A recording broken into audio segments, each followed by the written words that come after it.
Bien, bonjour à toutes et à tous et bienvenue dans un nouvel épisode de Rupture en lien avec la Sonuma RTBF, une émission dans laquelle on revisite des événements charnières de l'histoire contemporaine. Aujourd'hui, on va s'intéresser avec Thierry auprès de moi à la décennie noire, cette guerre civile qui allait ravager l'Algérie tout au long des années 90. Et pour introduire ce sujet, on va revenir sur le contexte un petit peu qui a prévalu au déclenchement de cette catastrophe.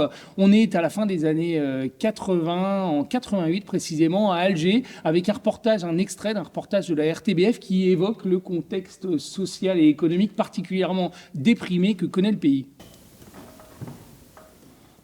Aujourd'hui, le pétrole ne vaut plus que des clopinettes, 3 fois moins qu'il y a 2 ans, et toutes les contradictions du système éclatent. Chute vertigineuse des investissements publics, montée en flèche du chômage, 50% des jeunes de 20 à 24 ans sont sans emploi et sans espoir. Flambée des prix et pénurie totale, puisque l'agriculture a été quasiment abandonnée pendant 20 ans. Alors Thierry, le commentaire évoque, je cite, les contradictions extrêmes du système économique en Algérie, avec ce contexte totalement déprimé. Est-ce qu'on peut dire, sans revenir trop en arrière, que l'Algérie, pourtant très riche en ressources, n'a pas su trop gérer la phase qui a suivi la décolonisation ? Il faut distinguer, je pense, 2 choses. Tout d'abord, l'Algérie, qui a acquis son indépendance en 1962, très rapidement, sous la présidence de son premier président, Ahmed Ben Bella, va engager des réformes agraires, évidemment, puisque auparavant, les Français occupaient la plupart des terres, je dirais, les plus productives. Donc ça a nécessité forcément une réforme, une réorganisation, et on va passer par la voie de l'autogestion. Et après la chute de Ben Bella, remplacé donc par Houari Boumedienne, qui donc a été le président jusqu'en 1979, il y a toute une série de réformes, nationalisation de tous les secteurs de l'industrie, les hydrocarbures. Très vite d'ailleurs, l'Algérie retrouve la main sur les hydrocarbures à raison de 51%, le reste est encore entre les mains de compagnies françaises, entre la Compagnie française des pétroles. Et donc effectivement, vous avez raison, il y avait là des ressources qui auraient pu accompagner le développement du pays. Toutefois, on le sait, ces réformes socialistes, en tout cas qui ont un modèle qui est très proche de ce que jadis l'URSS avait développé avec les résultats médiocres que l'on sait, et on va avoir finalement les mêmes effets, les mêmes résultats. Et puis s'ajoute à cela la démographie, galopante en Algérie, et la difficulté effectivement pour les Algériens à un moment donné de subvenir aux besoins alimentaires, d'où importation, une grande partie des denrées utiles à l'alimentation de la population. C'est suivi, on le voit très bien dans le reportage, c'est très bien dit, par un exode rural.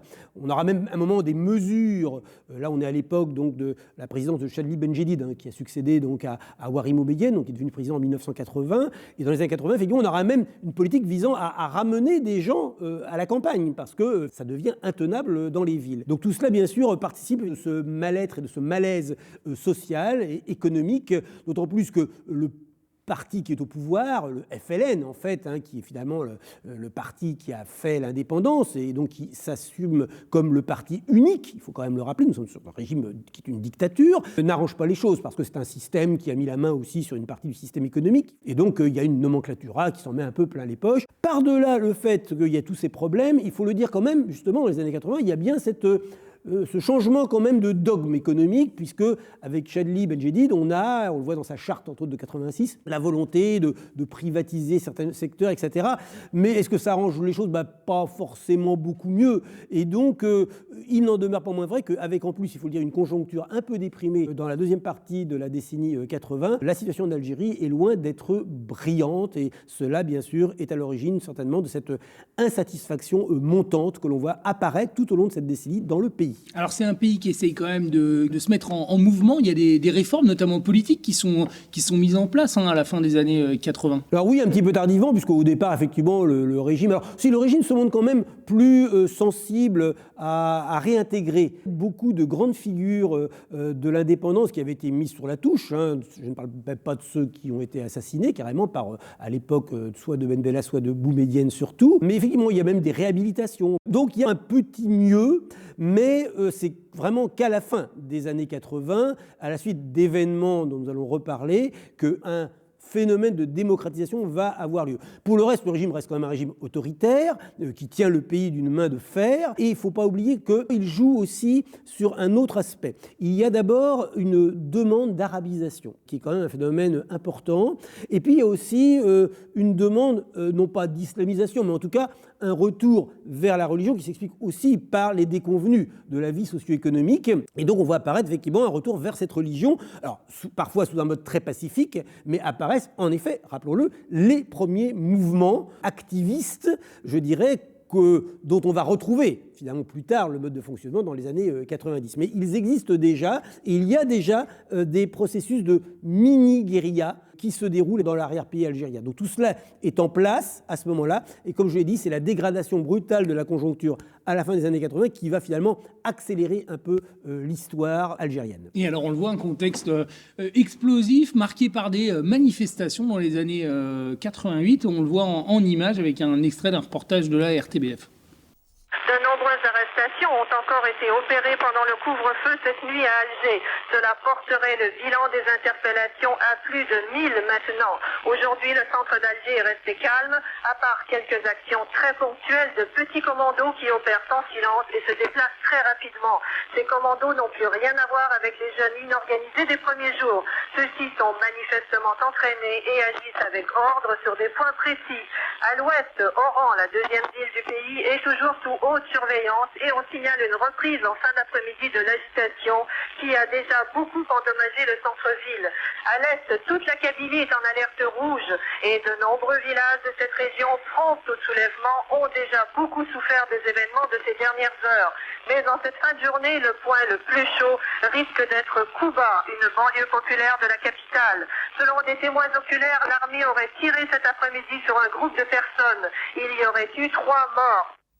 Alors Thierry, on a coutume de faire commencer cette guerre civile fin 1991, 91 ou début 92. Là, on est en 88 et on voit déjà que le climat est assez explosif. On parle d'agitation à Alger, mais aussi dans différentes provinces du pays. Oui, alors c'est un petit peu le climax, si je puis dire, de tout ce qui s'est passé dans la décennie. On parle à un moment donné effectivement de la Kabylie. Ça, c'est vraiment une épine dans le pied de l'Algérie. Il faut dire que les Kabyles ont été plutôt maltraités au début de l'indépendance. On avait déjà eu des mouvements dans les années 60 autour de Sinaïd Ahmed. Déjà en 80, il y avait eu un printemps kabyle, donc des mouvements de protestation qui avaient été réprimés dans le sang. Et on remet le couvert à ce moment-là. Mais là, ça touche plus généralement l'Algérie, je dirais pas uniquement effectivement la Kabylie.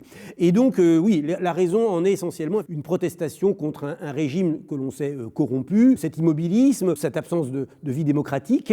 Et donc c'est tout cela qui est en jeu. Alors il y a de la répression, on le voit, mais toutefois, contre toute attente, Chadli Benjedid va décider pourtant d'entamer certaines réformes. Alors ces réformes, elles vont passer par la possibilité à de nouveaux partis de s'affirmer, de se présenter à des élections qui sont prévues à la fin 1991-91. Tout à fait, c'est vraiment une démocratisation, la seule qu'a connue d'ailleurs l'Algérie depuis son indépendance, il faut le souligner. Et en effet, entre 88 et 91, les partis politiques ont droit de citer, les associations également, liberté de la presse, enfin, avec certaines limites, certes, mais quand même, dans l'ensemble, on voit apparaître quelque chose d'assez inattendu, d'ailleurs, qui nous amène à nous poser une question, mais pourquoi effectivement le FLN décide d'aller dans ce sens? Alors on pense que Chadli Benjedid cherche à régler des comptes avec d'autres caciques de son parti. Il y a un jeu d'influence, évidemment, on le sait très bien, au sein de ce FLN, qui n'est pas tout à fait unanime, et c'est probablement un moyen de créer une surenchère, en fait. J'aurais presque envie de dire une sorte de perestroïka, d'une certaine manière, de la part de Chadli Benjedid, même s'il avait peut-être conscience qu'il était peut-être utile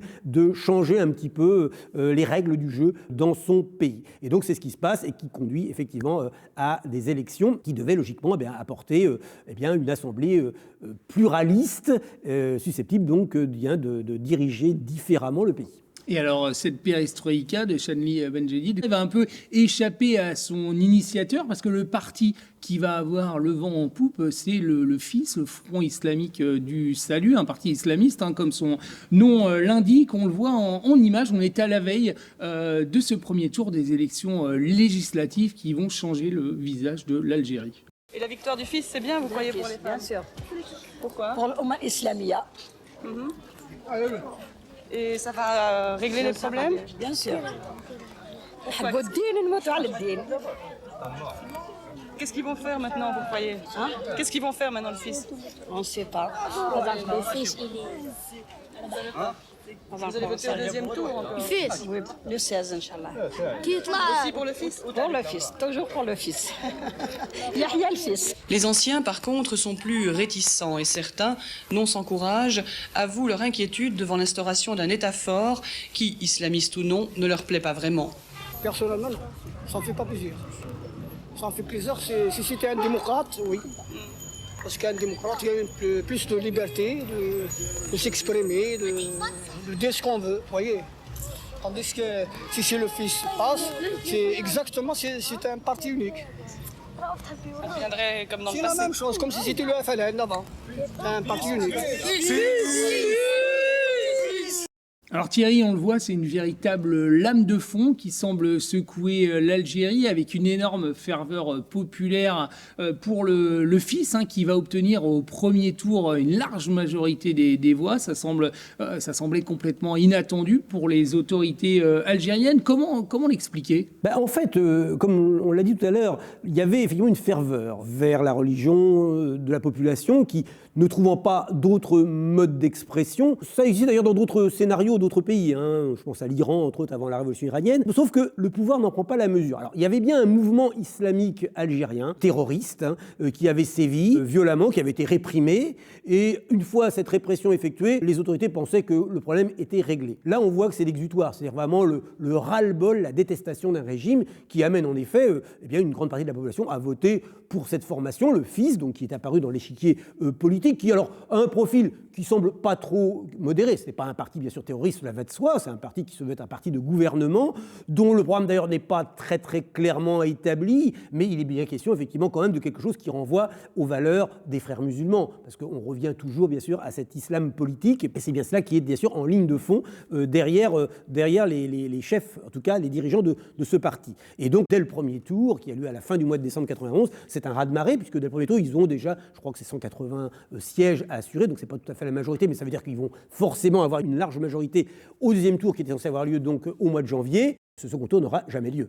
Oui, parce que le pouvoir en place décide de l'annuler. On rentre dans une zone un petit peu de turbulence. Là, ils ont voulu stopper évidemment le processus démocratique parce que ce n'est pas passé du tout comme ils l'espéraient. Chadli Benjedid finalement s'est fait avoir dans l'affaire parce que là, effectivement, ce raz-de-marée n'est pas acceptable. Donc Chadli Benjedid est déposé au début du mois de janvier par ses collègues du FLN qui vont créer un comité une haute autorité visant à maintenir la sécurité du pays, donc une sorte de suspension en fait des institutions. Il n'y aura plus de président jusqu'en 95, et donc cette haute autorité qui va désormais prendre en main les affaires du pays, mais évidemment, ça crée un mécontentement. Il faut imaginer évidemment l'ascenseur émotionnel qu'a été cette suspension du second tour, et donc c'est là que va commencer petit à petit à se développer les premiers attentats. L'idée était quand même de trouver une figure politique capable quand même de récupérer tout cela, et c'est là que c'est quand même gros, ça montre d'ailleurs que le régime est vraiment au bout du rouleau. Ils vont chercher Mohamed Boudiaf, qui avait été viré, je dirais, très tôt des instances du FLN,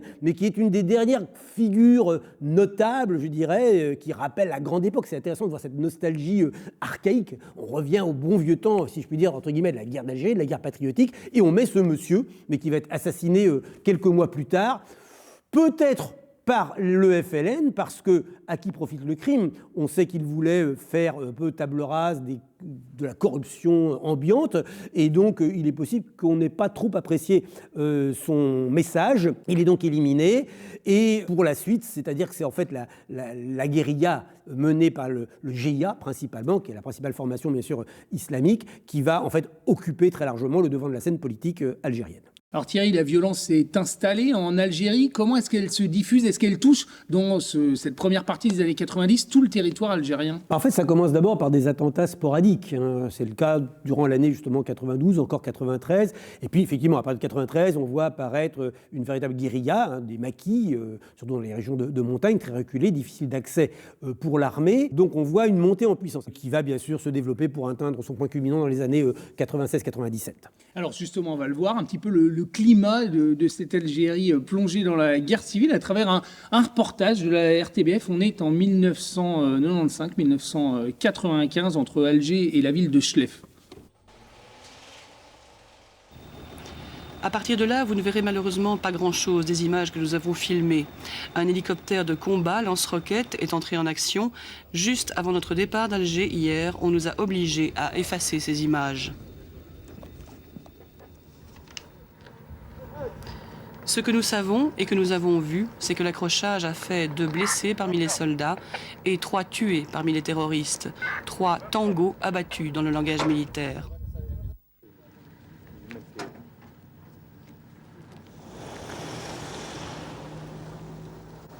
L'un d'eux n'avait pas plus de 15 ans. Dans sa poche, on a retrouvé des bonbons.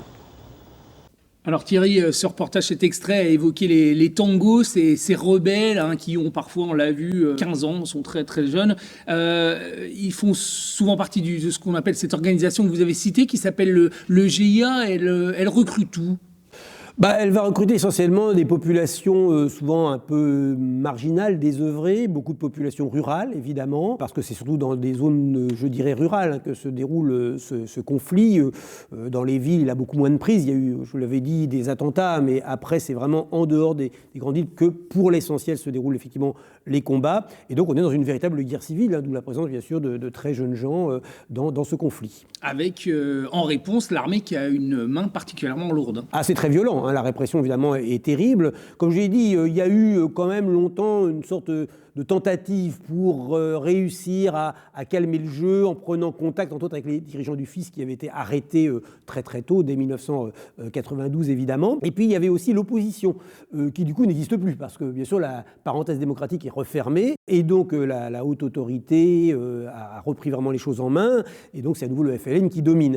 Et il y a une opposition qui, à Rome, ce qu'on appelle le groupe de Sant'Egidio, en 1995, qui tente d'établir là aussi une relation pour faire cesser le combat, mais qui en fait est récusé par les autorités. Alors qui sont les autorités ? En fait, il y a une figure qui s'est imposée à partir de 1994, c'est le général Zerwal, hein, une figure bien connue, une figure militaire bien connue. Il va d'ailleurs créer son propre parti, voilà. Et après avoir vu échouer finalement toute tentative pour trouver un modus vivendi, c'est lui qui va mener la guerre, je dirais, à son terme. On pense à 150 000 morts, hein, mais bon, on n'a pas accès en fait à des statistiques fiables. Pour une raison très simple, c'est qu'après la guerre, il y aura une sorte de chape de plomb sur toute cette histoire-là, puisqu'il y aura une sorte de volonté de soi-disant réconciliation nationale qui aboutira finalement à taire toutes les sources qui pourraient nous permettre de savoir exactement ce qui s'est passé dans un certain nombre de cas, y compris d'ailleurs dans l'affaire des moines de Timérine au demeurant, puisqu'on a souvent glosé sur le fait que peut-être ce n'était pas forcément